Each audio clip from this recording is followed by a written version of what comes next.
আজকে মির্জা ফখরুল ইসলাম আলমগীর একটা কথা বলেছেন স্বাধীনতা বিরোধীরা আবার মাথা চাড়া দিয়ে উঠতে চায় মানে তারা উঠে গেছে অলরেডি।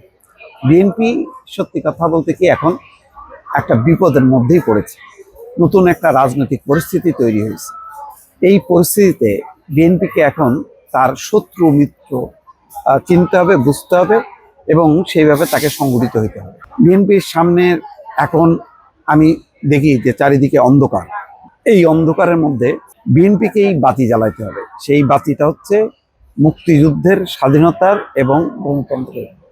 কারণ মুক্তিযুদ্ধ স্বাধীনতাকে যদি বিএনপি ধারণ করে, বরণ করে, এটাকে যদি শক্তিশালী না করে তাহলে গণতন্ত্র টিকবে না। আর গণতন্ত্র না থাকলে মুক্তিযুদ্ধ স্বাধীনতাও টিকবে না। এটা কিন্তু প্রবণতা গত এক বছরের যে অভিজ্ঞতা, তাতে দেখা যাচ্ছে যে একটা পক্ষ বারবার ৭২-এর সংবিধানের উপর হাত দিতে চায়, এটাকে উল্টায় দিতে চায়।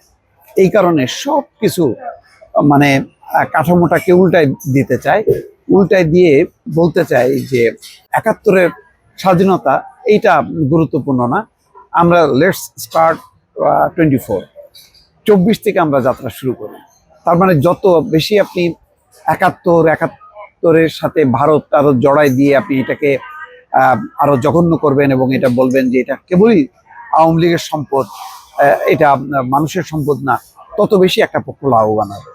সেই কারণে আগে বিএনপির একটা ঐক্য ছিল, 18 দলীয় ঐক্য জোট। সেটা আওয়ামী লীগের বিরুদ্ধে যে সমস্ত শক্তি, ভারতীয় আধিপত্যবাদ বা আওয়ামী লীগ বিরোধী যে শক্তিগুলো, সেই শক্তিগুলোর একটা জোট ছিল বিএনপি। কিন্তু বিএনপি বরাবর কিন্তু তারা বলছে যে স্বাধীনতার ঘোষক হচ্ছেন শহীদ প্রেসিডেন্ট জিয়াউর রহমান এবং তারা স্বাধীনতা মুক্তিযুদ্ধকে ওন করে। কিন্তু একই সঙ্গে তারা স্বাধীনতার দাবিদার এবং একেবারে স্বাধীনতাকে মনে করে তার নিজের ঘরের, এবং আওয়ামী লীগ ছাড়া আর কোনো স্বাধীনতার কোনো শক্তি নেই, সেই শক্তির বিপক্ষে ছিল। সেই শক্তির বিপক্ষে থাকাতে বেশ কিছু উগ্র ডানপন্থী শক্তি বিএনপির পতাকা তলে আশ্রয় নিয়েছে। আর যেহেতু বিভাজনটা হচ্ছে ক্ষমতা থাকা না থাকা, ক্ষমতা কেন্দ্রিক রাজনীতি, সেই রাজনীতিতে বিএনপি অনেকটা হয়তো বাধ্য হয়েই বিভিন্ন ডান উগ্রপন্থী শক্তিকে তারা সাথে নিয়েছে এবং ঐক্য করেছে। ঐক্য করে তারা রাজনীতি করেছে এবং এই ঐক্যটা বেশ শক্ত ছিল এবং তার সঙ্গে আওয়ামী লীগ কুলাইতে পারেনি। 2008 সালে নির্বাচনের পর আওয়ামী লীগ বুঝতে পারছে তাকে টিকতে গেলে তাকে প্রশাসনিক আইনের ছল চাতুরি দিয়ে প্রতিপক্ষকে নিশ্চিহ্ন করতে হবে। সেই নিশ্চিহ্নের কাজ করতে করতে তারা পরে বিএনপিকেও নিশ্চিহ্ন করা শুরু করলো এবং বিপদটা সেখানেই হলো। এখন পরিস্থিতি এমন, যেহেতু ফ্যাসিজমের বিরুদ্ধে মানুষ রিভোল্ট করছে, রিভোল্ট করার পরে আওয়ামী লীগ একেবারে সমূলে উৎপাটিত হয়ে গেছে। এখন এই স্বাধীনতা মুক্তিযুদ্ধের চেতনা ধারণ করবে কে, এই রাজনীতিকে আগায় নেবে কে, এবং বিএনপির আর কোনো অপশন নেই। গণতন্ত্র, মুক্তিযুদ্ধ, স্বাধীনতা ছাড়া আর কোনো অপশন নেই। এখন প্রশ্ন হলো যে যেহেতু আওয়ামী লীগ চেয়েছিল যে এই মুক্তিযুদ্ধ স্বাধীনতাকে তার দলীয়করণের মধ্য দিয়ে পুঁজি করে রাজনীতি করতে, তার বিপরীতে বিএনপি এটাকে মানে জনতার মুক্তিযুদ্ধ, মানুষের মুক্তি সংগ্রাম, এইটা তাকে প্রতিষ্ঠা করতে হয়েছে বিভিন্ন সময়। কিন্তু আওয়ামী লীগের কারণে সেটা সফল হয়েও হয়নি।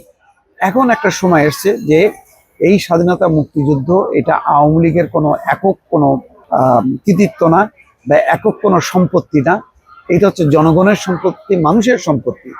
এই থিমটা প্রতিষ্ঠা করা এবং গণতন্ত্রের লড়াইকে এগিয়ে নেওয়া, এই গুরু একটা নতুন একটা দায়িত্ব, নতুন একটা রাজনৈতিক বন্দোবস্তের মধ্যে পড়েছে বিএনপি।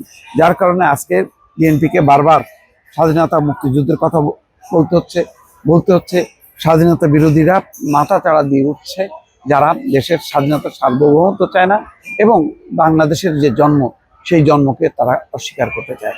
ফলে বিএনপির এই নতুন অভিযাত্রা কতখানি সফল হবে, আগামী দিনে সে দলকে কতখানি সংগঠিত করতে পারে, মানুষকে কতখানি উদ্বুদ্ধ করতে পারে, তার উপরে কিন্তু অনেক কিছু নির্ভর করে দর্শক।